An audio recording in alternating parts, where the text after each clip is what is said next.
हैप्लोडिप्लॉयड sex determination system. अब हम लोग हैप्लोडिप्लॉयड सेक्स डिटर्मिनेशन सिस्टम के बारे में पढ़ेंगे। Haplodiploid sex determination system found in insect of order Hymenoptera which includes honey bee, ants and wasp and others. Haplodiploid sex determination system Hymenoptera order के कुछ insect जैसे हनी बी, एंड्स, वास्प में पाया जाता है। अब हम लोग हनी बी में सेक्स डिटर्मिनेशन सिस्टम को पढ़ेंगे। Sex determination in honey bee. In the haplodiploid sex determination system the number of chromosomes sets determine the sex of honeybee. In case of haplodiploid sex determination system में number of chromosome sets determine करता है कि Honey bee में sex mail होगा या female होगा। Females are diploid, और females जो होती है डिप्लॉयड होती है और उसमें 32 क्रोमोसोम्स होते हैं। वहीं मेल्स आर हैप्लॉयड, मेल हैप्लॉयड्स होती है और उसमें ओनली 16 क्रोमोसोम यानी कि 16 क्रोमोसोम होती है। यानी कि जो यहाँ पे जो फीमेल है ये डिप्लॉयड है, यानी कि इसमें 2 सेट्स ऑफ क्रोमोसोम है। वहीं मेल जो है हैप्लॉयड है, यानी कि इसमें सिंगल सेट ऑफ क्रोमोसोम है। इसीलिए इस प्रकार के सेक्स डिटर्मिनेशन सिस्टम को हैप्लोडिप्लॉयड सेक्स डिटर्मिनेशन सिस्टम कहा जाता है। ए मेल, जिसे ड्रोन कहा जाता है, develops from an unfertilise egg. यहाँ पे जो मेल जो होता है वह अनफर्टिलाइज एग से डायरेक्ट डेवलप होता है और उस प्रोसेस को पार्थेनोजेनेसिस कहते हैं। तो वहीं जो फीमेल होती है, चाहे वह क्वीन फीमेल हो या वर्कर फीमेल हो, develops from union of A sperm and egg. जो फीमेल होती है वह फर्टिलाइज एग से डेवलप होते हैं, यानी कि वो एग कब फर्टिलाइज होता है, जब एग और स्पर्म का फ्यूजन होता है तो एग फर्टिलाइज हो जाती है और उस फर्टिलाइज एग से फीमेल का डेवलपमेंट होता है। In this type of sex determination In this type of sex determination, eggs are produced by meiosis in the queen bee. Queen bee के द्वारा जो एग का जो प्रोडक्शन होता है वह मियोसिस प्रोसेस के द्वारा होता है। वहीं males produce sperms through mitosis. ये बहुत इंपॉर्टेंट पॉइंट है और यह कैरेक्टरिस्टिक्स फीचर्स भी है हैप्लोडिप्लॉयड सेक्स डिटर्मिनेशन सिस्टम का। यहाँ पे जो है एग का जो प्रोडक्शन होता है वह मियोसिस प्रोसेस के द्वारा होता है क्वीन बी के द्वारा।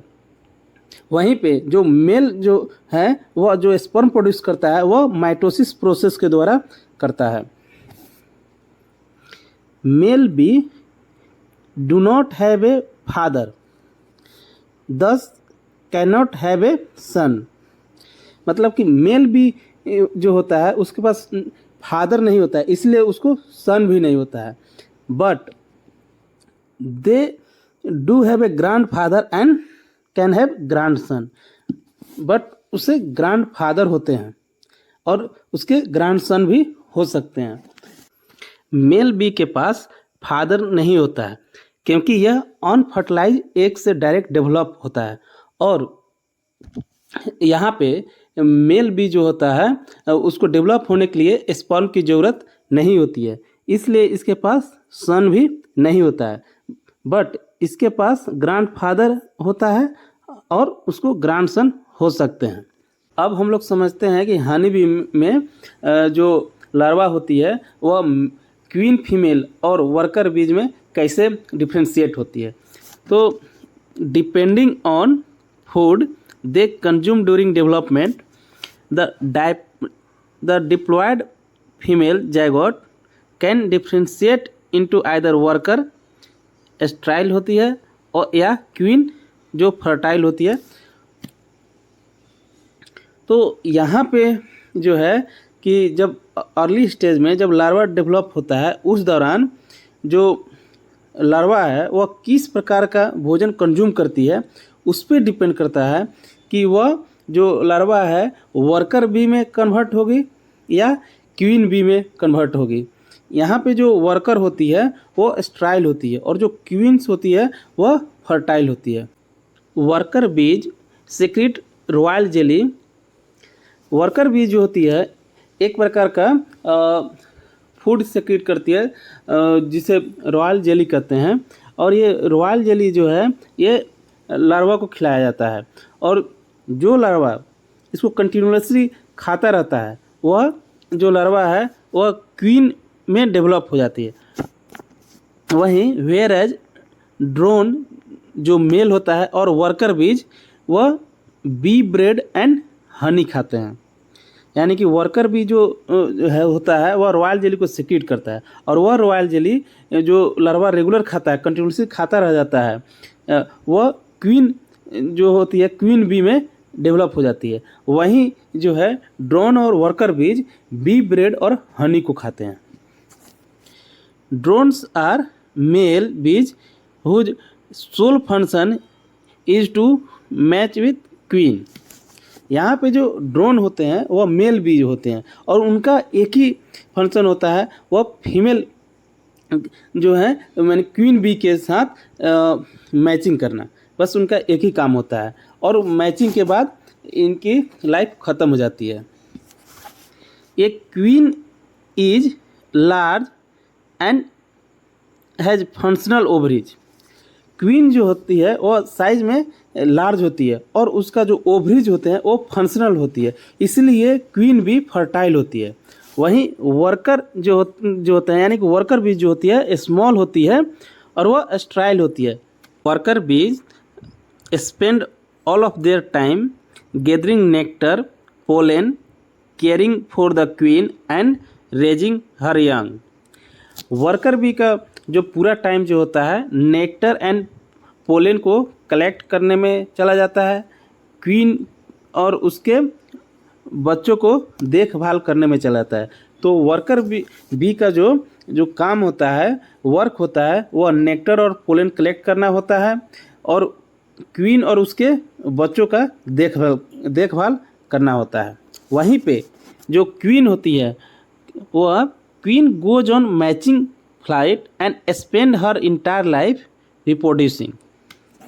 वहीं क्वीन जो होती है एक मैचिंग फ्लाइट पे जाती है, मतलब कि एक वैवाहिक उड़ान पे जाती है, जिसको हम कह सकते हैं कि एक ऐसे एरिया में जाती है जहाँ पे काफ़ी सारे ड्रोन्स होते हैं यानी कि मेल बीज होते हैं और फिर वहाँ पे कई सारे ड्रोन्स के साथ मैचिंग करती है और उनका जो नेक्स्ट जो काम होता है वह रिप्रोडक्शन। तो इनके जो पूरा जो काम है पूरी ज़िंदगी का वह मैचिंग फ्लाइट पे जाएगी, वह ड्रोन्स के साथ मैचिंग करेगी और फिर ये रिप्रोडक्शन करेगी।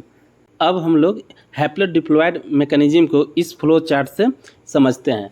हनी बी के केस में फीमेल जो होती है वह डिप्लॉयड होती है और उसके पास 2 सेट्स ऑफ क्रोमोसोम होता है और टोटल एक फीमेल हनी बी में 32 क्रोमोसोम यानी 32 क्रोमोसोम्स होते हैं।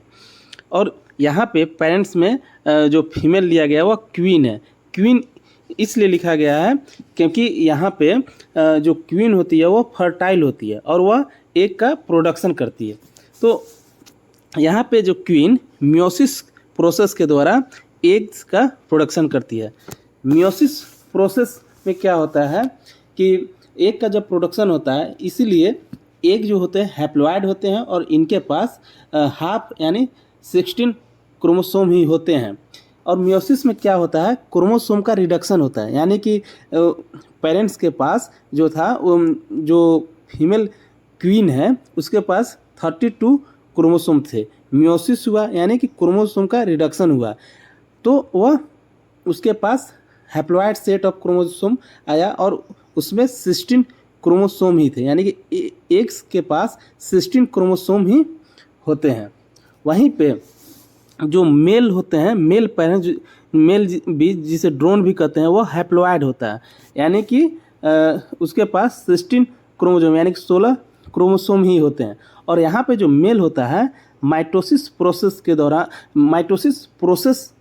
द्वारा स्पर्म का प्रोडक्शन करती है। और यहाँ पे जो क्रोमोसोम का जो नंबर होता है वह पेरेंट्स जो मेल होते हैं उनके पास जो क्रोमोसोम नंबर होता है उन्हीं के बराबर होता है। यानी कि माइटोसिस में क्रोमोसोम का रिडक्शन नहीं होता है, जितना पेरेंट्स के पास होता है उतना ही उनके स्पर्म के में भी होता है। यानी कि दोनों के पास क्रोमोसोम की संख्या 16 होती है।